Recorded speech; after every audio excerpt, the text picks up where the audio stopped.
एक महत्वाची बातमी आपण पाहतोय, राज ठाकरेंनी उद्धव ठाकरेंना पुन्हा एकदा साथ घातली आहे। या संदर्भात बोलण्यासाठी आपल्यासोबत राजकीय विश्लेषक अभय देशपांडे सर आहेत। अभय सर, आपलं खूप खूप स्वागत आहे एनडीटीव्ही मराठीवर।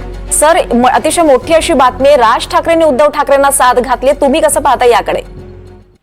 नाही, मला वाटतं की निवडणुकीचे फार आता त्याच्यातून अर्थ काढण्यात घाई होईल। ते एक निश्चित आहे की अलीकडच्या काळामध्ये आता परवा ते एकनाथ शिंदेना भेटले, त्याआधी भाजपा नेत्यांच्या बैठकी सुरू आहेत आणि त्यानंतर एक सातत्याने चर्चा झाली होती की तुम्ही दोन्ही भाऊ परत एकदा शिवसेनेच्या हितासाठी एकत्र का नाहीयेत।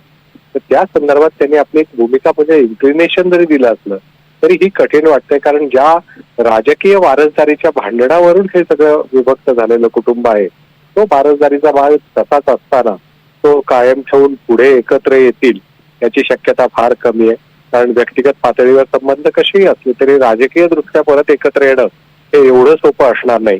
अर्थात प्रत्येक गोष्टीच्या बाबतीत म्हणजे एक दबावाचं राजकारण म्हणा किंवा आपण ज्यांच्या बरोबर पुढच्या काळामध्ये युती करणार आहोत त्यांना आमच्यासमोर इतरही पर्याय खुले असू शकतात हे दाखवण्याचा प्रयत्न होतो। या माध्यमातून लोक एकमेकांशी संवाद साधत असतात, पण त्यातून काही फार राजकीय आता कुठली समीकरणं तयार होतील असं म्हणणं थोडंसं घाईचं ठरेल। सर, हा बरोबर आहे सर। शिंदेशी सुद्धा त्यांनी युतीबाबत चर्चा केली, त्याचबरोबर त्यांनी याच मुलाखतीत भाजप सोबत सुद्धा आम्ही ओपन आहोत युतीसाठी असं म्हटलेलं आहे। म्हणजे अनेक पर्याय त्यांनी आपल्या समोर खुले ठेवलेले आहेत। मग तुम्हाला काय वाटतं, एकाच वेळी ते अनेक नौकांवर पाय ठेवतात असं वाटतंय का? नाही, एक आहे की राजकीय म्हणजे एक तर महापालिकेच्या निवडणुका केव्हा होणार हे आज छातीठोकपणे कोणीही सांगू शकत नाही। एक साधारणतः सर्वोच्च न्यायालयातल्या याच्या प्रलंबित याचिका आहेत, त्या याचिकांची सुनावणी जवळपास संपलेली आहे आणि त्याचा निर्णय दिवाळीच्या आसपास येईल आणि यावर्षी निवडणुका होतील असं आपण गृहीत धरून चालतोय। आजच गणेश नायकांचं कुठलं तरी भाषण आलंय नवी मुंबईत, बोलताना ते म्हणाले की अजून एक वर्ष दीड वर्ष तरी निवडणुका होणार नाहीत। या सगळ्या गोष्टीचं म्हणलं असतं की आत्ताच त्या निवडणुका गृहीत धरून काही मोर्चे बांधणी सुरू असेल असं वाटत नाही। जेव्हा निवडणुका जाहीर होतील तेव्हा मनसे तेव्हाची राजकीय परिस्थिती लक्षात घेऊन मनसे असेल किंवा भाजपा असेल निर्णय घेईल। मनसेचं सोबत असणं अधिक फायद्याचं आहे की मनसेने स्वतंत्र लढणं जास्ती फायद्याचं ठरेल, या संदर्भातही भाजपाचा त्यावेळेसची परिस्थिती पाहून निर्णय होईल आणि त्याच दृष्टीने सर्व पक्ष आपले पर्याय खुले ठेवतायत। आता परवा मनसेने ज्या भेटीनंतर एकनाथ शिंदेच्या भेटीनंतरही स्पष्ट केलं की आम्ही मुंबईतल्या सर्व वॉर्डांमध्ये आमचे संभाव्य उमेदवार कोण असतील या दृष्टीने सगळी तयारी करतोय। त्याच्यामुळे मला वाटतं की सगळ्यांचे पर्याय अजूनही खुले आहेत जोपर्यंत निवडणुका प्रत्यक्षात येणार नाहीत आणि त्यावेळेसची राजकीय परिस्थिती काय आहे हे बघून लोक सगळे निर्णय घेतील। परंतु आपले पर्याय खुले आहेत हे वारंवार सांगून आपलं अस्तित्व जपणं, ते विस्तार वाढवणं पक्षाच्या पुढच्या काळामध्ये, यासाठी या गोष्टी मला वाटतं कराव्या लागतात।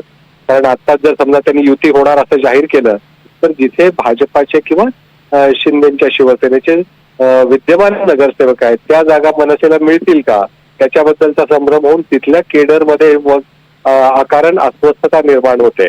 त्यामुळे आता कुठलाही राजकीय पक्ष कुठल्याही बाबतीत आपली भूमिका स्पष्ट करणार नाही असं दिसतंय।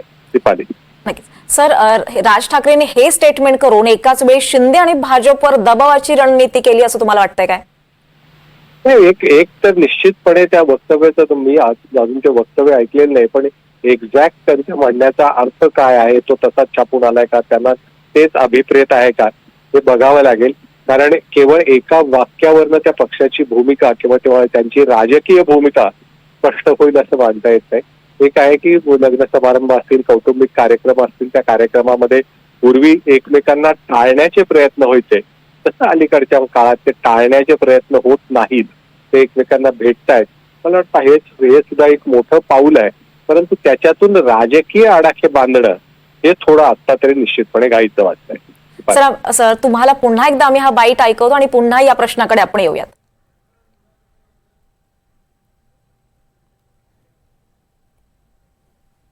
सर, आणि त्याचबरोबर आणखी एक महत्वाचा प्रश्न आहे सर की सुषमा अंधारेंशी आत्ताच आपण बातचीत केली, त्या म्हणाल्या की शिवसैनिक मात्र याबद्दल नकारात्मक।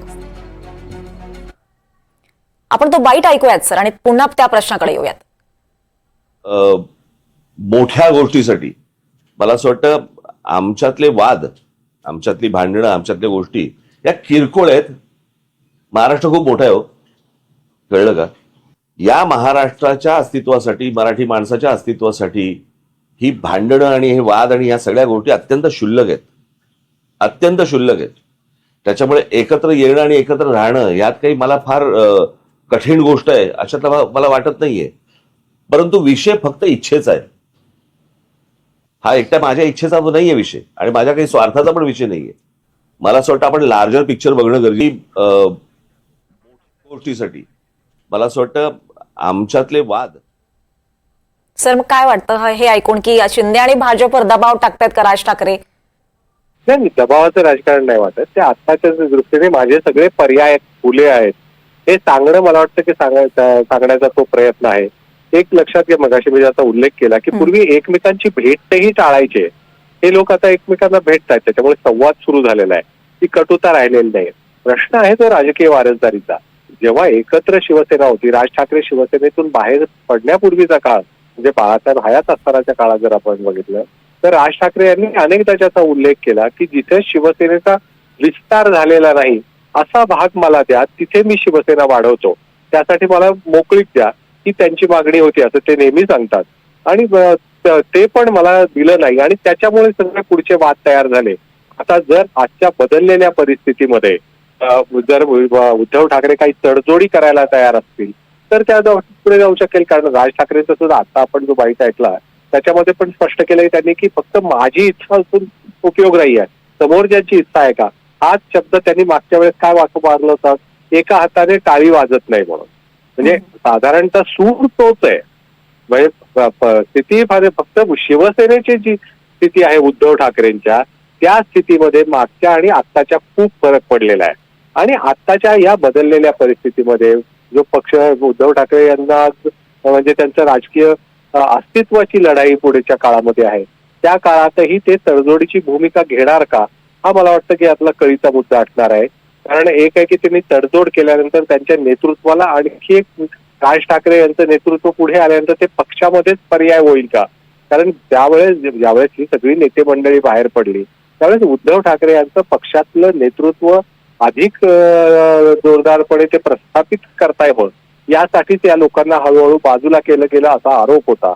आणि मग त्या अशा परिस्थिती हा सगळा अनुभव असताना या लोकांना परत पक्षात आणण्याच्या दृष्टीने उद्धव ठाकरे सकारात्मक भूमिका या बदललेल्या परिस्थितीत तरी घेतात का याच्याबद्दल अजूनही शंका आहे. निश्चितपणे मला वाटतं की त्यांनी आपली भूमिका स्पष्ट केली आणि पुढच्या काळामध्ये माझ्याकडनं कुठली अडचण असणार नाही हे स्पष्ट केलंय. म्हणजे एकीकडे आपल्या मित्रांना माझे पर्याय खुले आहेत हे सांगणं आहे, तर दुसरीकडे जो आज मराठी वोटर आहे मुंबईमधला, जो ठाकरे परिवारांशी जोडलेला, विशेषतः महापालिकेमध्ये तो ठाकरे परिवाराबरोबरच राहिलेला नेहमी, अशा मतदारांना एक सांगणं की बाबा माझे तर पर्याय खुले होते, एकत्र येण्यात सर, तुम्हाला मी थोडंसं थांबवते. आपल्यासोबत सुधीर मुनगंटीवार आहेत. सर, आपलं स्वागत आहे एनडीटीव्ही मराठीवर.